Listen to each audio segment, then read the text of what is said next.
Hello बच्चों, तो स्वागत है आपको कई साइंस क्लासेस में। आज हम लोग स्टार्ट करेंगे वायरस, वायरस और लाइकेन। तो इसमें हम लोग प्रियन और माइक्रोराइजा की भी बात करेंगे। तो सबसे पहले हम लोग देखेंगे वायरस। तो वायरस को क्लासिफिकेशन में कोई भी स्थान नहीं दिया गया। जो विटेका द्वारा 5 किंगडम सिस्टम में दिया गया है, मोनेरा, प्रोस्टा, फंजाई, प्लांटिया और एनिमलिया, उसमें वायरस को कहीं नहीं दिया। इसका जो मेजर रीजन था वो ये था कि ये एसेलुलर ऑर्गेनिज्म, क्या एसेलुलर या फिर नॉन सेलुलर ऑर्गेनिज्म भी बोलते हैं। ये नॉट ट्रू लिविंग, ये सत्य प्रकार के जीव नहीं होते। आप लोग वायरस को कह भी सकते हैं कि जो वायरस होते हैं वो connecting link between living and non living, सजीव तथा निर्जीव के बीच की हो जाए। अब सजीव किस लिए कहा जाता है? इसलिए क्योंकि न्यूक्लिक एसिड पाया जाता है, जेनेटिक मटेरियल डीएनए या आरएनए पाया जाता है। और निर्जीव इसलिए क्योंकि इसमें कोशिकाएं नहीं पाई जाती। उसके बाद क्या, जो वायरस होते हैं वो ऑब्लिगेटेड पैरासाइट होते हैं। ऑब्लिगेटेड पैरासाइट बोले तो ऑब्लिगेटेड इंट्रासेलुलर पैरासाइट, अविकल्पीय अंतरकोशिकीय परजीवी के रूप में वायरस पाए जाते हैं। उसके बाद अगला केस ये कि वायरस जो होते हैं वो लैटिन वर्ड, उसका अर्थ होता है जहर या वीनम या पॉइजनस फ्लूइड भी बोला जाता है। किसके अकॉर्डिंग? पाश्चर के अकॉर्डिंग। किसके अकॉर्डिंग? पाश्चर। उसके बाद जो वैज्ञानिक आते हैं डीजे इवानोव्स्की, इन्होंने 1892 में तंबाकू के मोज़ेक रोग के रोगाणुओं को पहचाना, जिसे क्या नाम दिया? वायरस। आप लोग देखेंगे किताब में टीएमवी वायरस का चित्र भी बना हुआ। टीएमवी वायरस रॉड शेप होता है।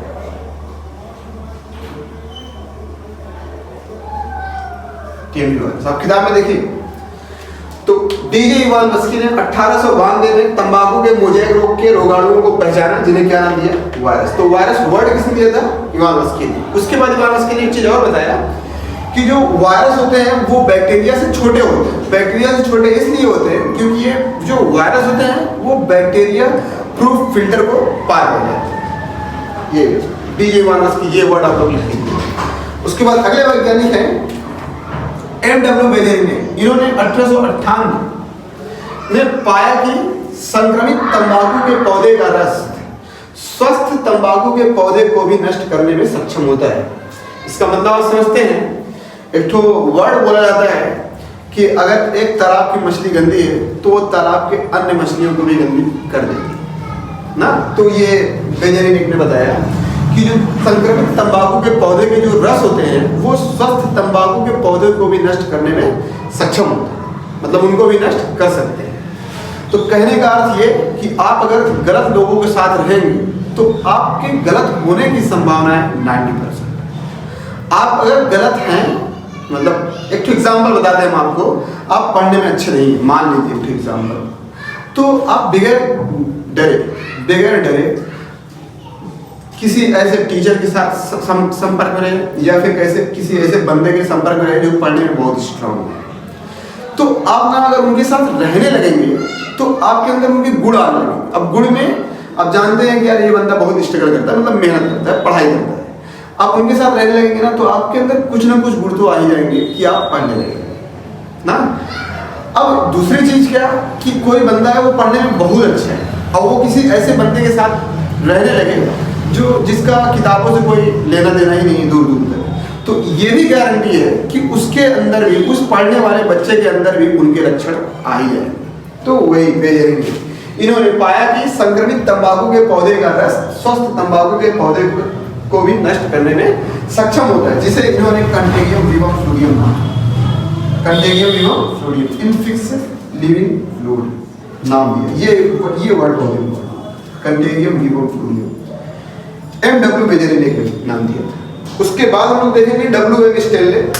इन्होंने 1935 में बताया कि वायरस को क्रिस्टलाइट बना सकते, क्रिस्टलाइट मतलब होता है रवेदार, क्रिस्टलाइट बनाया जा सकता है और इस क्रिस्टल में मुख्यतः क्या होता है? प्रोटीन। वायरस को क्रिस्टलाइट बनाया जा सकता है और इस क्रिस्टल में मुख्यतः क्या होता है? प्रोटीन। इसको सबसे पहले किसने बताया था? W.M. स्टेनले। उसके बाद प्रोटीन को लेकर एक केस यहाँ है। प्रोटीन के आवरण को क्या बोला जाता है? कैप्सिड। ये वर्ड इंपॉर्टेंट वर्ड है। प्रोटीन के आवरण को कैप्सिड कहते हैं। जो छोटे छोटे उप इकाइयों से मिलकर बना होता है, जिसे कैप्सोमियर या पेटिकोसिक आप लिख सकते हैं, जिसे कैप्सोमियर या पेटिकोसिक और ये कैप्सोमियर अरेंज होता है इन हेलिकल एंड पॉलीहेड्रल फॉर्म में। जो कैप्सोमियर होता है वो अरेंज होता है किसमें? Helical and polyhedral form. जो प्रोटीन के आवरण कैप्सिड होते हैं वो न्यूक्लिक एसिड को क्या करते हैं? प्रोटेक्ट करते हैं। ये याद रखिए। W.M. स्टैनले ने बताया कि वायरस को स्लाइस्ड बनाया जा सकता है, रवेदार बनाया जा सकता है, और इस क्रिस्टल में मुख्यतः प्रोटीन होता है। प्रोटीन का आवरण जो होता है वो कैप्सिड कहलाता है, जो छोटे छोटे यूकेरियोट से मिलकर बना होता है, जिसे कैप्सोमियर कहते हैं। और capsomere arranged in helical and polyhedral form. उसके बाद देखें, वायरस में प्रोटीन के अतिरिक्त जेनेटिक मटेरियल भी पाया जाता है जो डीएनए या आरएनए हो सकता है। इसका अर्थ समझते हैं कि किसी भी वायरस में डीएनए और आरएनए दोनों नहीं पाया जाता, या तो फिर डीएनए पाया जाएगा या तो फिर आरएनए पाया जाएगा।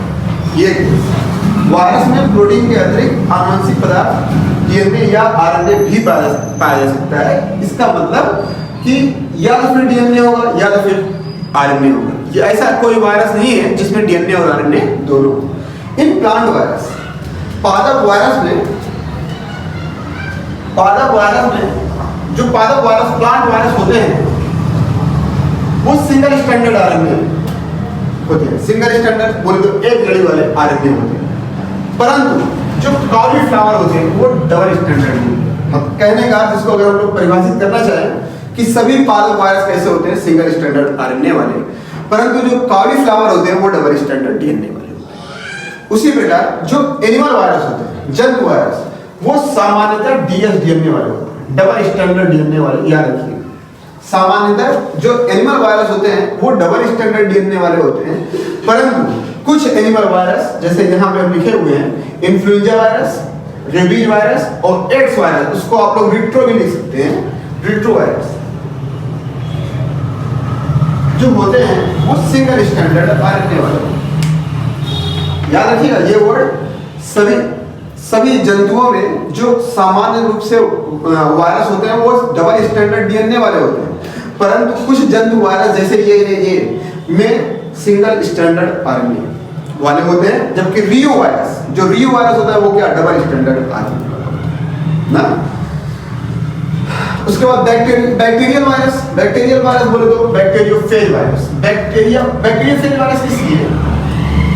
ये जो बैक्टीरियोफेज वायरस होता है ये बैक्टीरिया को संक्रमित करने वाला वायरस होता है। तो सामान्यतः जो बैक्टीरियोफेज वायरस होते हैं वो डबल स्टैंडर्ड डीएनए वाले होते हैं। Bacteriophage virus double standard DNA वाले होते हैं, परंतु क्यूबी बैक्टीरियोफेज जो होते हैं वो सिंगल स्टैंडर्ड आरएनए वाले। याद रखिए, जबकि 5174 ये प्रजाति है बैक्टीरियोफेज, जो बैक्टीरियोफेज वायरस होते हैं वो सिंगल स्टैंडर्ड डीएनए होते हैं। क्वेश्चन याद रखिएगा, आए हुए सामान्यतः जो बैक्टीरियोफेज वायरस होते हैं वो डबल स्टैंडर्ड डीएनए वाले होते हैं, परंतु Q B bacteriophage virus single standard RNA और 174 बैक्टीरियोफेज वायरस जो होते हैं वो सिंगल स्टैंडर्ड डीएनए वाले। उसके बाद अगला केस, सामान्यतः जंतु वायरस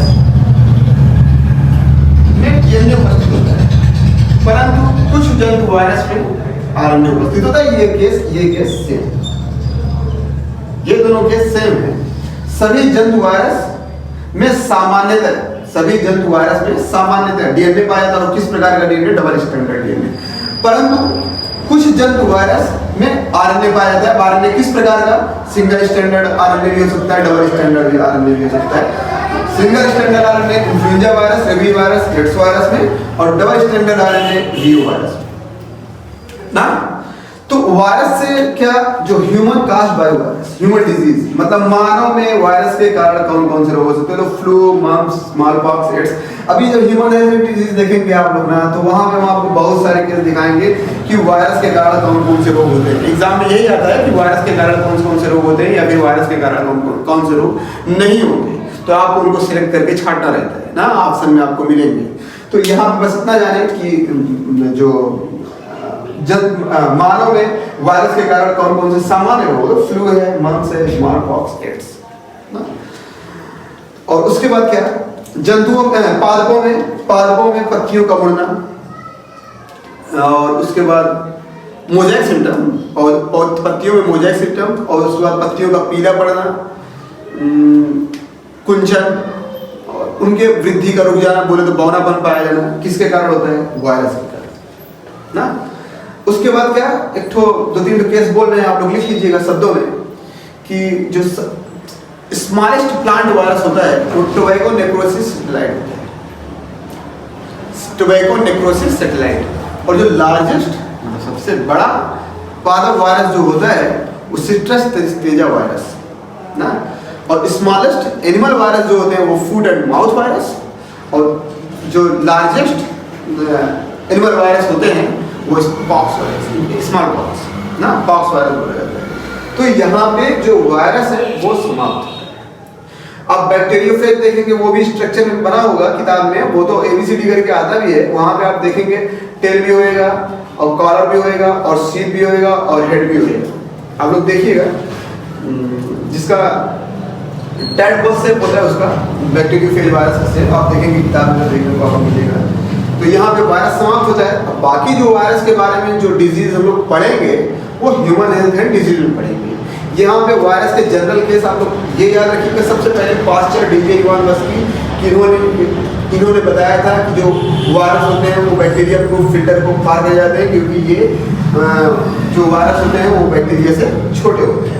MW बेजेरिनिक ने पाया कि संक्रमित तंबाकू के जो रस होते हैं वो सस तंबाकू के पौधे को भी नष्ट कर देते हैं, जिसे इन्होंने कंटेगियम निमोफ्लूडियम नाम दिया।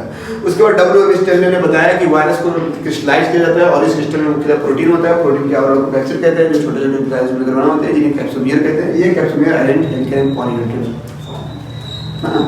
उसके बाद जो इसमें इंपॉर्टेंट केस एक ठो याद रखिएगा, किसी भी वायरस में या तो RNA होगा या तो DNA होगा, दोनों नहीं होगा, ये याद रखिएगा। प्लांट वायरस में सिंगल स्टैंडर्ड RNA पाया जाता है, एग्जांपल लिखवा दिए वहां पे। परंतु कालीफ्लावर जो होता है डबल स्टैंडर्ड DNA वाले होते हैं। सभी एनिमल वायरस सामान्यतः DNA डबल स्टैंडर्ड DNA वाले होते हैं, परंतु क्या बोलते हैं, कुछ जंतु वायरस ऐसे होते हैं जिसमें RNA भी पाया जाता है। वो सिंगल स्टैंडर्ड भी हो सकता है, वो डबल स्टैंडर्ड भी हो सकता है। तो यहाँ पे एग्जाम्पल लिखे हुए हैं। उसके बाद ये, तो अब अगला हम लोग देखेंगे वायरस।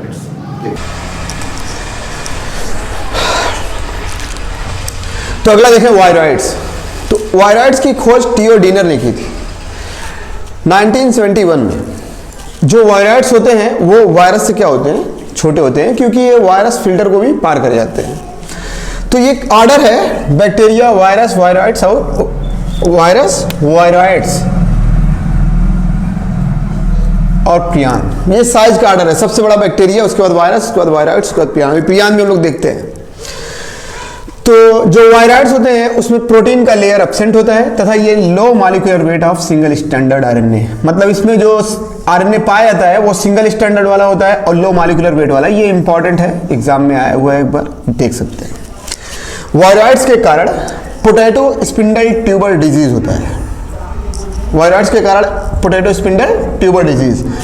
जो वायरॉइड्स होते हैं वो सेल्फ रिप्लिकेशन, स्वयं के प्रतिलिपिकरण में सक्षम होते हैं। तो ये था वायरॉइड्स।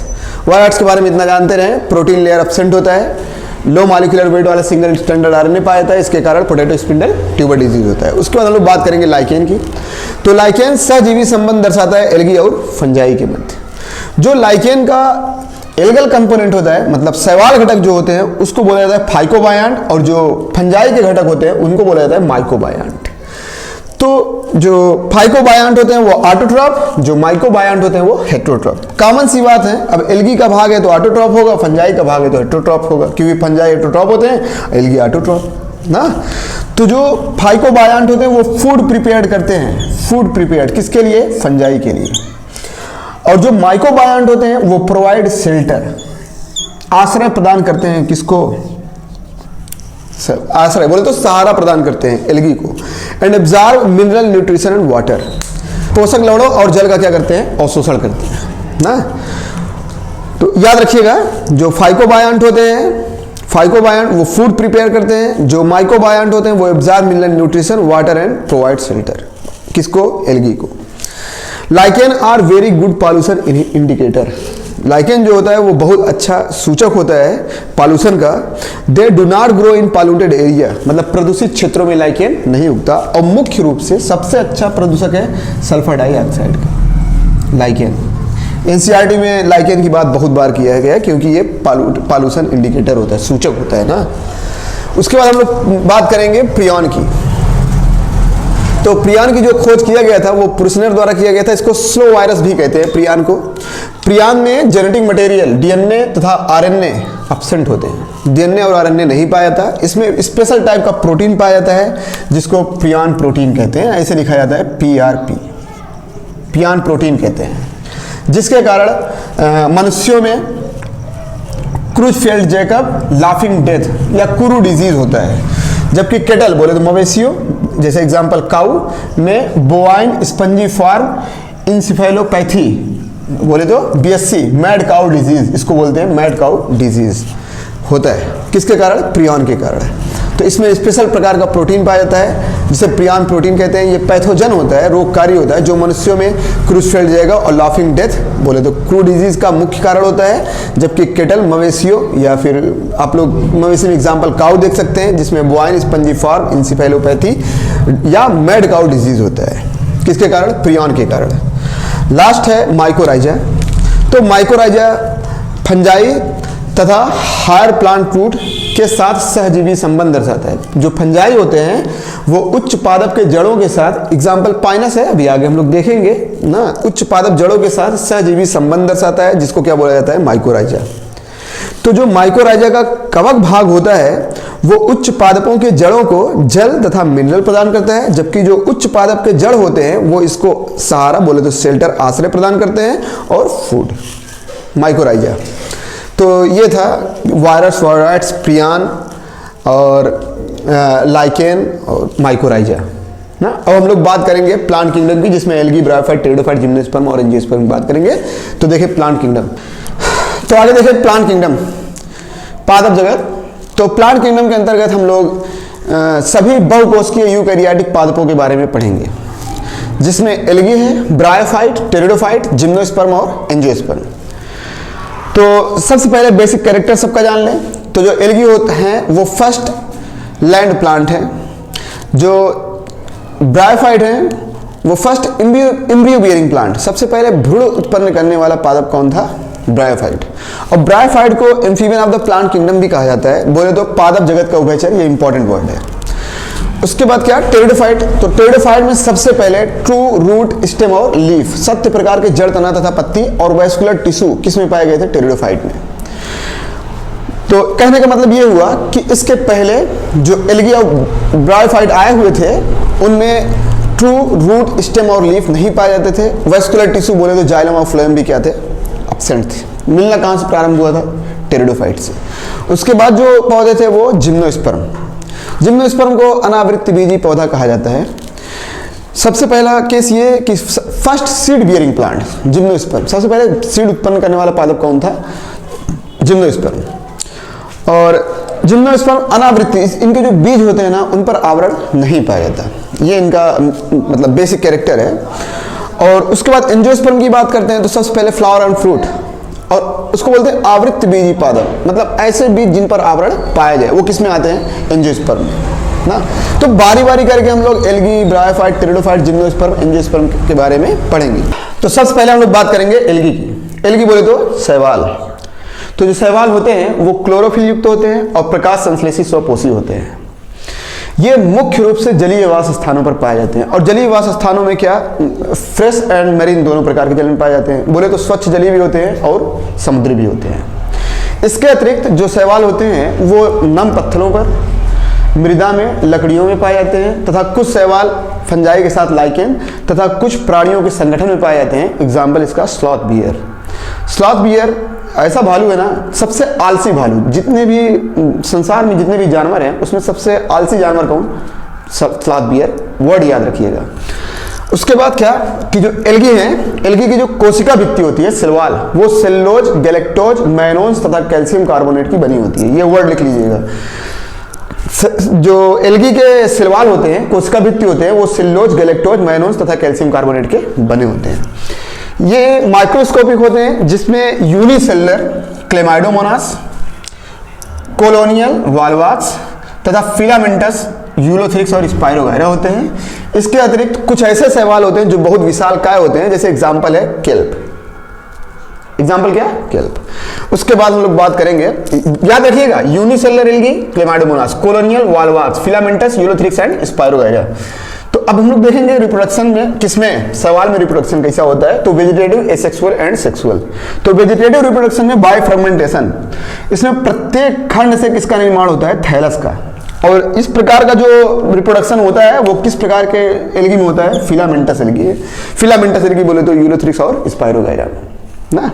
उसके बाद हम लोग बात करेंगे एसेक्सुअल रिप्रोडक्शन की। तो asexual reproduction, reproduction of different spore. और जो नॉर्मली अनुकूल परिस्थितियों में ये स्पोर कैसे होते हैं? जू स्पोर होते हैं। अगर प्रतिकूल परिस्थिति हुआ तब जाके अप्लेनो स्पोर होएगा। और जू स्पोर के बारे में हम आपको बताए हैं, फ्लैजिलेटेड होंगे और मोटाइल होंगे ना। तो रिप्रोडक्शन ऑफ डिफरेंट स्पोर, जो स्पोर होते हैं वो सामान्यतः जू स्पोर होते हैं, जिसमें क्या बोलते हैं? जर्मिनेशन होता है, बोले तो अंकुरण, जिससे एल्गी का निर्माण होता है। तो एसेक्सुअल रिप्रोडक्शन सभी एल्गी में पाया जाता है ना। उसके बाद सेक्सुअल रिप्रोडक्शन की बात करें तो इसमें रिप्रोडक्शन ऑफ टू गैमेट, दो गैमेटों का फ्यूजन, दो गैमेटों का फ्यूजन क्या कहलाता है? Sexual reproduction. और वो गैमेट आइसोगैमस प्रकार के हो सकते हैं, एन आइसोगैमस प्रकार के हो सकते हैं और ऊगैमस प्रकार के हो सकते हैं। तो आइसोगैमस देखें, सबका हम बनाए हुए हैं, आइसो समान युग्मक ना, similar in size and flagellated, size भी समान हो और फ्लैजिलेटेड हो। ये फ्लैजिला, ये साइज भी समान हो और कैसे हो? फ्लैजिलेटेड हो। Isogamous. Anisogamous, size dissimilar in size but flagellated हो, मतलब देखें साइज डिफरेंट हो, जिसमें से फीमेल क्या आकार में बड़ी और मेल क्या आकार में छोटी। कभी भी प्रियोरिटी देना हुआ, बायो की बात कर रहे हैं, प्रियोरिटी, आप लोग वर्ड सुने होंगे लेडीज फर्स्ट, तो ऐसे ही प्रियोरिटी होता है इसमें। पूरे बायो में कहीं भी अगर प्रियोरिटी हुआ, पहले मतलब बोले तो स्पाइडर की बात करें तो स्पाइडर में सेक्स के तुरंत बाद ना जो मेल होते हैं ना वो खत्म भी हो जाते हैं, मर भी जाते हैं। तो अब बताएं आकार में बड़ा है कि बड़ी है? तो बड़ी ना, तो बड़ी जो होगी वो फीमेल और जो छोटा होएगा वो मेल। तो anisogamous, dissimilar in size, flagellated होंगे ना। और उसके बाद लास्ट है ऊगैमस। ऊगैमस जो मेल होंगे वो क्या बोलते हैं? डिसिमिलर साइज जो होंगे वो डिसिमिलर होंगे, मेल में फ्लैजिला पाया जाएगा परंतु फीमेल में फ्लैजिला नहीं पाया जाएगा और आकार में बड़े होंगे। फीमेल जो होंगी वो आकार में बड़े होंगे। एग्जाम्पल आइसोगैमस का एग्जाम्पल यूलोथ्रिक्स, स्पाइरोगायरा और इक्टोकार्पस। ब्रैकेट में क्लेमाइडोमोनास का प्रजाति लिखे हैं। क्लेमाइडोमोनास की जो जातियां हैं उनमें सभी प्रकार के सेक्सुअल रिप्रोडक्शन पाए जाते हैं, चाहे आइसोगैमस हो, चाहे एन आइसोगैमस हो, चाहे ऊगैमस हो। तो आइसोगैमस का एग्जाम्पल यूलोथ्रिक्स, स्पाइरोगायरा, इक्टोकार्पस, क्लेमाइडोमोनास। और उसके बाद एन आइसोगैमस का भी क्लेमाइडोमोनास। और ऊगैमस का एग्जांपल वाल्वाक्स, फ्यूगस, कारा एंड सार्गासम। क्लेमाइडोमोनास कॉमन है, क्लेमाइडोमोनास सब में कॉमन है, आप लोग स्पीसीज ध्यान दीजिएगा। तो बात करते हैं इन सेक्स ऑर्गन की। तो जो शैवाल होते हैं, शैवाल में जो मेल सेक्स ऑर्गन होता है, मेल सेक्स ऑर्गन को एंथ्रीडियम बोलते हैं। मेल सेक्स ऑर्गन को antheridium and female sex organ को ऊगोनियम। वर्ड याद रखिएगा, मेल सेक्स ऑर्गन को एंथ्रीडियम और फीमेल सेक्स ऑर्गन को ऊगोनियम बोलते हैं ना। जो सेक्स ऑर्गन होते हैं शैवाल में वो यूनिसेलुलर होते हैं। सेक्स ऑर्गन जो जनन अंग होते हैं वो यूनिसेलुलर, लैंगिक अंग बोल सकते हैं, जो होते हैं वो यूनिसेलुलर होते हैं और नॉन जैकेटेड, मतलब जैकेट रहित, आवरण रहित होते हैं। परंतु इसका एक तो अपवाद है कारा। कारा में मेल को ग्लोब्यूल बोलते हैं और फीमेल को न्यूक्यूल बोलते हैं। इसमें जो सेक्स ऑर्गन होता है वो मल्टीसेलुलर होता है और जैकेटेड होता है। ये बहुत इंपॉर्टेंट है कारा। कारा में मेल सेक्स होता क्या है, आप लोग सामान्यतः एल्गी में बोला जाता है कि फीमेल सेक्स ऑर्गन एंथ्रीडियम और फीमेल सेक्स ऑर्गन ऊगोनियम। तो ये एक्सेप्शनल केस है कि कारा जो होते हैं, कारा में मेल सेक्स ऑर्गन को ग्लोब्यूल और फीमेल सेक्स ऑर्गन को न्यूक्यूल बोलते हैं। सभी शैवाल में जो सेक्स ऑर्गन होते हैं वो यूनिसेलुलर होते हैं और नॉन जैकेटेड होते हैं, परंतु कारा जो होते हैं उसमें sex organ multicellular and jacketed होते हैं। तो ये था क्या बोलते हैं शैवाल में रिप्रोडक्शन। तो एल्गी जो होता है पृथ्वी पे प्रकाश संश्लेषण के दौरान कार्बन डाइऑक्साइड का लगभग आधा भाग, मतलब बोले तो 50% कौन स्थिर करता है? शैवाल। तो शैवाल वायुमंडल में घुलित ऑक्सीजन के स्तर को बढ़ाने का कार्य करता है ना। पोरफायरा, उसके बाद अगला केस है, ये वर्ड याद रखिएगा, जो शैवाल होते हैं वो वायुमंडल में घुलित ऑक्सीजन के स्तर को क्या करते हैं? बढ़ाते हैं। पोरफायरा, लैमिनेरिया तथा सार्गासम की बहुत सी जातियां जो समुद्र के 70 जातियों में से हैं, इनका उपयोग भोजन के रूप में किया जाता है। जिलेडियम और ग्रेसलेरिया नामक शैवाल से अगार अगार प्राप्त होता है, अगार अगार, जिसका उपयोग सूक्ष्म जीवों के संवर्धन, आइसक्रीम तथा जेली बनाने में किया जाता है। याद रखिएगा, इंपॉर्टेंट केस है ये भी। जिलेडियम तथा ग्रेसलेरिया नामक शैवाल से अगार अगार प्राप्त होता है, जिसका उपयोग सूक्ष्म जीवों के संवर्धन, आइसक्रीम और जेली बनाने में किया जाता है। Chlorella and spirulina unicellular algae, जिसमें प्रचुर मात्रा में प्रोटीन पाया जाता है, मैक्सिमम मात्रा में प्रोटीन पाया जाता है, इसका उपयोग अंतरिक्ष यात्री भोजन के रूप में करते हैं। स्पेस पे जो ट्रेवल करते हैं ना, वो भोजन के रूप में करते हैं क्लोरेला और स्पाइरुलिना का। मेजोरिटी दिया जाता है स्पाइरुलिना को। प्रचुर मात्रा में इसमें प्रोटीन, मैक्सिमम मात्रा में प्रोटीन पाया जाता है, जिसका उपयोग अंतरिक्ष यात्री भोजन के रूप में करते हैं। तो जो शैवाल का लाइफ साइकिल होता है वो हैप्लॉइड होता है, हैप्लॉन्टिक लाइफ साइकिल होता है शैवाल का। एक शैवाल है ब्राउन एल्गी, ब्राउन एल्गी का जो लाइफ साइकिल होता है वो डिप्लॉन्टिक होता है। कहने का मतलब ये कि सभी शैवाल हैप्लॉन्टिक होते हैं, हैप्लॉइड लाइफ साइकिल जीवन चक्र वाले होते हैं, जबकि जो क्या होता है ब्राउन एल्गी होता है वो डिप्लॉइड लाइफ साइकिल वाला होता है ना। तो शैवाल को 3 भागों में बांटा गया है, क्लोरोफाइसी, फियोफाइसी और Rhodophyceae. Green algae, brown algae and red algae. तो तीनों देखें, तीनों केस। तो एल्गी में पहला देखें क्लोरोफाइसी। तो क्लोरोफाइसी को ग्रीन एल्गी भी कहते हैं। ये यूनिसेलुलर, कॉलोनियल या फिलामेंटस हो सकते हैं। यूनिसेलुलर हो सकते हैं, कॉलोनियल भी हो सकते हैं और फिलामेंटस भी हो सकते हैं। इसमें क्लोरोफिल ए तथा बी पाया जाता है, और क्लोरोफिल ए तथा बी उपस्थित होने के कारण इनका जो रंग होता है वो ग्रीन ग्रास, बोले तो हरे घास की तरह होता है। जो इनमें वर्णक होता है पिगमेंट, वो स्पष्ट क्लोरोप्लास्ट में उपस्थित होता है।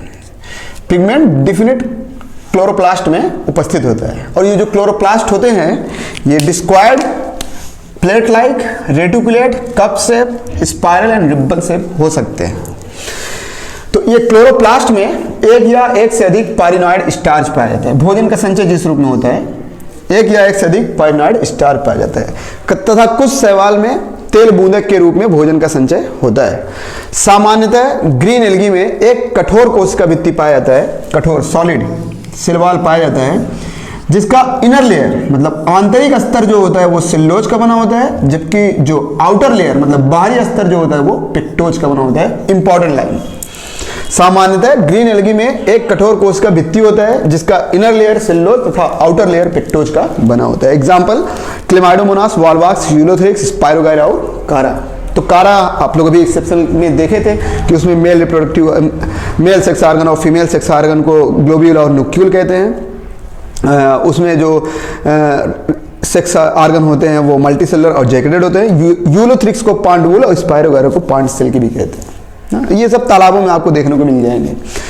उसके बाद बात करेंगे हम लोग फियोफाइसी की। एग्जाम्पल बहुत इंपॉर्टेंट एग्जाम्पल, मेजर कैरेक्टर आपको बताते हैं। एग्जाम्पल क्लोरोप्लास्ट के शेप और जो भोजन का संचय होएगा वो। तो फियोफाइसी, अच्छा एक चीज और कि सब में एक क्लोरोफिल कॉमन होएगा, वो क्लोरोफिल ना।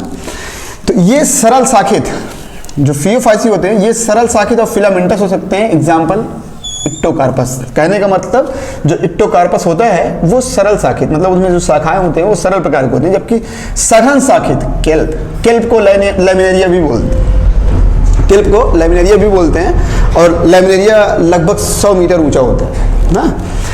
इसमें क्लोरोफिल ए, सी, कैरोटीनॉइड तथा जेंथोफिल पाए जाते हैं। इसमें क्लोरोफिल ए, सी, कैरोटीनॉइड तथा जेंथोफिल पाए जाते हैं। इनका रंग जेंथोफिल वर्णक तथा फ्यूकोजेंथिन की मात्रा पर निर्भर करता है। इनमें भोजन का संचय कॉम्प्लेक्स कार्बोहाइड्रेट के रूप में होता है। ब्रैकेट में देखें लैमिनेरिन और मैनिटॉल लिखे हैं, तो ये जो लैमिनेरिन और मैनिटॉल है ये कार्बोहाइड्रेट के कॉम्प्लेक्स कार्बोहाइड्रेट के व्युत्पन्न है। इंपॉर्टेंट है। इनमें भोजन का संचय कॉम्प्लेक्स कॉम्प्लेक्स कार्बोहाइड्रेट के रूप में होता है।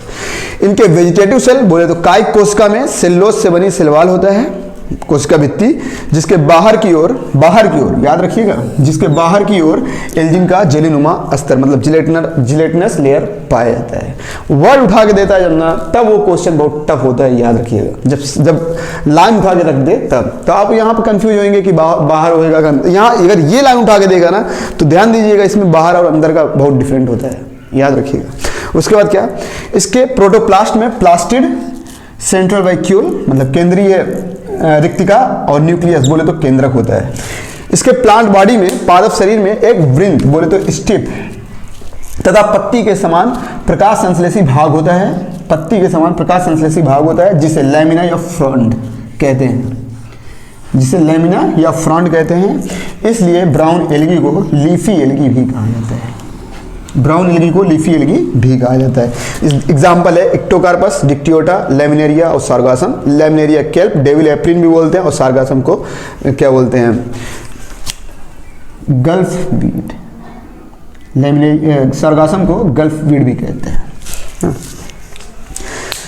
तो क्या बोलते हैं, क्लोरोफाइसी में इन एग्जाम्पल के अतिरिक्त मतलब क्लेमाइडोमोनास, वाल्वाक्स, यूलोथ्रिक्स, स्पायरोगैरा और कारा के अतिरिक्त वुल्वा पाया जाता है, और वुल्वा को समुद्री सलाद भी कहते हैं। और एक ठो होता है एस्टाबुलेरिया को अम्ब्रेला प्लांट बोलते हैं, ये सबसे लंबा यूनिसेलुलर प्लांट होता है।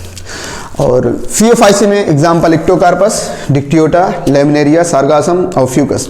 तो लेमिनेरिया का जो यूज होता है वो भोजन के रूप में होता है, और क्या बोलते हैं, इससे ब्रोमीन तथा आयोडीन प्राप्त किया जाता है लेमिनेरिया से। अगला देखें रोडोफाइसी। तो लास्ट है रोडोफाइसी को रेड एल्गी भी कहते हैं। तो इसमें क्लोरोफिल ए, डी तथा आर फाइकोएरिथ्रिन पाया जाता है। इनका रंग रेड पिगमेंट आर फाइकोएरिथ्रिन की मात्रा पर निर्भर करता है। आर फाइकोएरिथ्रिन के बारे में एक और इंपॉर्टेंट केस, आर फाइकोएरिथ्रिन एक अकेला ऐसा वर्णक है जिसमें वायलेट एंड अल्ट्रावायलेट बैगनी तथा पराबैंगनी प्रकाश को अवशोषित करने की क्षमता होती है। कहने का अर्थ ये कि आर फाइकोएरिथ्रिन के अतिरिक्त अन्य कोई भी ऐसे वर्णक नहीं है जिनमें पराबैंगनी प्रकाश को अवशोषित करने की क्षमता हो। अगला पॉइंट, ये गर्म क्षेत्रों में अधिक पाए जाते हैं। इसका मतलब ये पानी की सतह जहाँ पे अधिक प्रकाश होते हैं तथा पानी की गहराई जहाँ पे कम प्रकाश होते हैं वहाँ भी पाए जाते हैं। इनमें भोजन का संचय फ्लोरिडीन स्टार्च के रूप में होता है, और फ्लोरिडीन स्टार्च की रचना एमाइलोपेक्टिन तथा ग्लाइकोजन के रूप में होता है। फ्लोरिडीन स्टार्च की रचना एमाइलोपेक्टिन तथा ग्लाइकोजन के रूप में होता है। ये इंपॉर्टेंट केस। जो सेलवाल होता है रोडोफाइसी का, वो पेक्टोज और सेल्यूलोज का बना होता है। जो रोडोफाइसी के कोशिका भित्ति होते हैं वो पेक्टिन और सेल्यूलोज के बने होते हैं। ये इंपॉर्टेंट लाइन है, याद रखिएगा। रेड एल्गी, लाइम स्टोन बोले तो चूना पत्थर, और कोरल रीफ बोले तो मूंगे का चट्टान, ये जो होता है ना, ये जीवों द्वारा निकले कैल्शियम कार्बोनेट से तैयार होता है ना। तो red algae limestone and coral reef का निर्माण करते हैं। रेड एल्गी में समुद्र के गहराई के अनुसार रंग परिवर्तित हो जाता है, जिसे गाउडी-काउस इफेक्ट कहते हैं। और ये जो गाउडी-काउस इफेक्ट है, जिस प्रकार से गाउडी-काउस इफेक्ट रोडोफाइसी में होता है उसी प्रकार से ब्लू ग्रीन एल्गी में। तो जो रोडोफाइसी होते हैं वो समुद्र के गहराई के अनुसार रंग क्या होते हैं, उनके परिवर्तित हो जाते हैं। मतलब अगर लाल गर्म क्षेत्र में अधिक होते हैं, इसका मतलब सतह पर होंगे तो ज़्यादा लाल होंगे, और जैसे गहराई में जाते जाएंगे तो क्या होते जाएंगे, हल्के होते जाएंगे ना। गाउडी-काउस इफेक्ट उसे बोलते हैं। तो जो रोडोफाइसी है, रोडोफाइसी में मोटेलिटी स्टेज जो होता है ना वो एब्सेंट होता है, मतलब चलनशीलता जो होता है वो नहीं पाया जाता, मोटेलिटी स्टेज एब्सेंट होता है रोडोफाइसी और ब्लू ग्रीन दोनों में, क्योंकि इनमें फ्लैजिला और सिलिया नहीं पाया जाता। इसका एग्जाम्पल है पॉलीसाइफोनिया, ग्रेसलेरिया, जिलेडियम और पोरफायरा। आप लोग ग्रेसलेरिया और जिलेडियम के बारे में पढ़े हैं कि इनसे एगार एगार प्राप्त होता है, जिसका उपयोग सूक्ष्म जीवों के संवर्धन, आइसक्रीम और जेली बनाने में किया जाता है। तो यहाँ पे एल्गी समाप्त होता है। थोड़ा एल्गी का हम लोग समरी देखते हैं। हम लोग 3 क्लास पढ़े हैं, क्लोरोफाइसी, फियोफाइसी और रोडोफाइसी। तो क्लोरोफाइसी का जो जनरल नाम ग्रीन एल्गी, इसमें जो मेजर पिगमेंट पाया जाता है वो कौन, chlorophyll A and B. Food storage, जो भोजन का संचय होता है वो पायरिनॉइड स्टार्च के रूप में। और सेलवाल किसका बना होता है, सेल्यूलोज और पेक्टोज का। हम पढ़े हैं अभी कि जो इनर लेयर होता है वो सेलुलोज का और आउटर लेयर पेक्टोज का बना होता है। नंबर ऑफ फ्लैजिला 2 से 8 फ्लैजिला पाए जाते हैं जो सिमिलर होते हैं, समान प्रकार के और अक्ष पर स्थित होते हैं। याद रखिएगा, इंपॉर्टेंट लाइन है ये। और जो हैबिटेट वास स्थान इनका होता है वो मैरीन और फ्रेश वाटर, मतलब समुद्री और स्वच्छ जल दोनों में पाए जाते हैं। दूसरा हम लोग पढ़े फियोफाइसी। फियोफाइसी को ब्राउन एल्गी भी कहते हैं। ब्राउन एल्गी के बारे में आपको बताए हैं, सभी एल्गी हैप्लॉइड होते हैं जबकि फियोफाइसी डिप्लॉइड होते हैं। मेजर पिगमेंट इसमें क्लोरोफिल ए, सी, जैंथोफिल और फिकोजैंथिन भी होता है ना।